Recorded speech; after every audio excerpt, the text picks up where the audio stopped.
Seseorang yang kemudian mencintai sesuatu, itu akan kemudian berpengaruh terhadap apa yang dia ucapkan, apa yang dia lakukan. Cinta sumbernya itu dari hati. Segala sesuatu itu butuh cinta. Dalam menempuh ujian perlu cinta. Dalam menempuh sekuliah perlu cinta. Dalam menempuh segala sesuatunya perlu cinta. Karena cinta yang bisa menggerakkan kita untuk kemudian maju ke depan atau terpuruk jatuh sampai hancur. Cinta juga. Bermasalah cintanya, bermasalah hidupnya. Cinta juga kondisinya ada di hati. Nah, besarnya cinta ini kita kepada sesuatu itu bisa kemudian membuat kita hancur, bisa membuat kita tadi bangkit. Contoh gini, kalau orang terlalu cinta berlebih kepada seseorang, pacar misalkan, itu ketika hancur hubungannya, hancur juga hidupnya. Ada yang bilang, saya berpacaran itu supaya saya kuliahnya semangat. Yang saya pacaran Kang, karena dia yang dia tuh suka motivasi aku. Dia tuh suka nyemangatin gue. Dia yang suka bangunin gue gitu. Begitu putus, jadiannya sama teman sekelas juga, udah males kuliah tuh. Gue males kuliah, kenapa? Karena gue baru putus sama dia. Bermasalah cintanya. Kok bisa cinta kepada sesuatu jadi menghancurkan kita kepada yang lain? Guys? Kata Allah Subhanahu wa taala, walladzina amanu asyaddu hubbalillah. Orang yang iman itu cintanya teramat sangat kalau kata SpongeBob teramat sangat besar kepada Allah Subhanahu wa taala. Kata Ibnu Katsir dimaksud dalam Quran surat Al-Baqarah ayat 165 itu walladzina amanu asyaddu hubbalillah. Orang yang iman itu cintanya teramat sangat besar sama Allah. Kalau cintanya teramat besar sama Allah, dia bakal dapetin kesenangan, kenyamanan dalam kehidupan itu, teman. Nggak akan misorientasi. Kok bisa Teteh pacaran sama AA misal. Putus, kuliah hancur, hidup nggak semangat, ya enggak. Batin rusak, kok bisa? Kalau cintanya sama Allah nggak mungkin pacaran. Fokus kuliah, dapat jodohnya juga jodoh yang terbaik. Kok bisa sih mempertahankan seseorang yang dia udah berani marah sama kita, berani mengkhianati kita. Pacaran.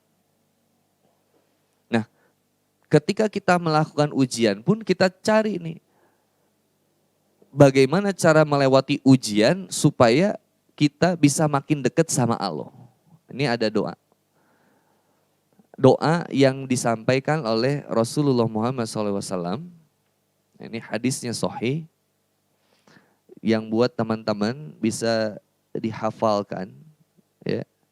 Bisa dihafalkan untuk kemudian menempuh ujian atau untuk menjalani perkuliahan. Ini sampai buat kemudahan dalam hidup nih. Doanya gini. Allahumma la sahla illa ma ja'altahu sahla. Wa anta taj'alul hazna idza syi'ta sahla. Nanti bisa direkam, nanti bisa teman-teman lihat ulang di YouTube-nya praktisi Poltek praktisi official. Oke. Saya belum punya YouTube ya. Nanti mungkin dibantu sama teman-teman multimedia, tolong bantu. Masa orang teh tetap buka YouTube itu. Suka jadi Boni Petir, Boni Guntur lah. Boni Halilintar udah ada ya. Ini artinya Bang. Artinya Allahumma la sahla. Ya Allah, tidaklah engkau memberikan kemudahan kecuali engkau yang memberikan kemudahan itu. Wa anta taj'alu, dan tidak juga engkau memberikan kemudian sesuatu hal yang sulit itu kemudian bisa berubah menjadi mudah kecuali engkau yang memudahkan itu. Jadi bayang ini jadi kojo banget nih. Susah, jodoh udah diatur. Rizki udah diatur gitu ya. Kalau masih bermasalah berarti apa? Berarti kita yang susah diatur. Masalahnya dari mana? Apa yang dicinta itu aja.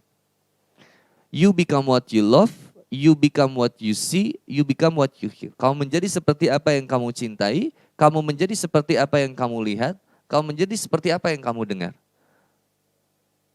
Kalau cintanya sama Allah, yang didengarnya kalamullah, yang dilihatnya tanda-tanda kebesaran Allah, semangatnya hidup pun bergantungnya sama Allah.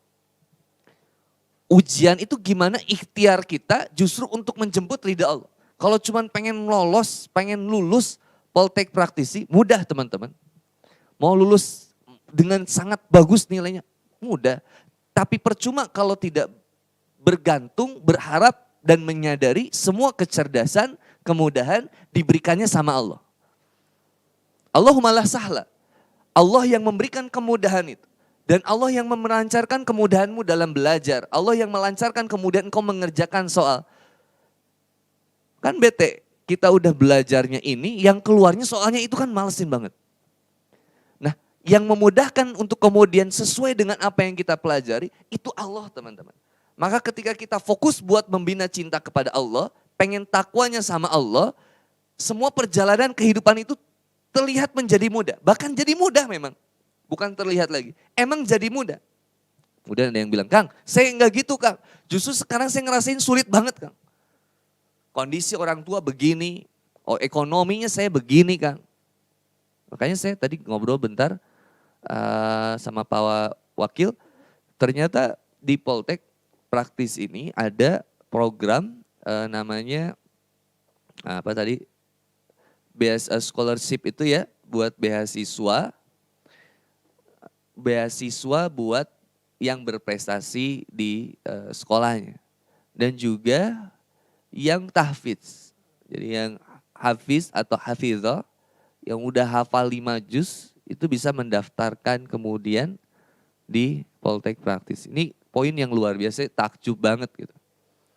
Kayaknya saya kemudian daftar bareng Pak Junaidi ngambil jurusan akuntansi. Ya, insya Allah. Dan ya akuntansi dakwah nanti. Masya Allah. Nah teman-teman yang dirahmati oleh Allah Subhanahu Wa Taala, kalau takwa dikasih kemudahannya sama Allah. Dan ada tadi jalur ini juga, jalur prestasi olahraga, ya atletik ya. Kayak misalkan atlet taekwondo gitu ya, basket. Tapi kalau atlet percintaan itu tidak masuk. Tadi saya udah tanya saya. Jadi kalau prestasi dalam perpacaran dia nggak masuk katanya.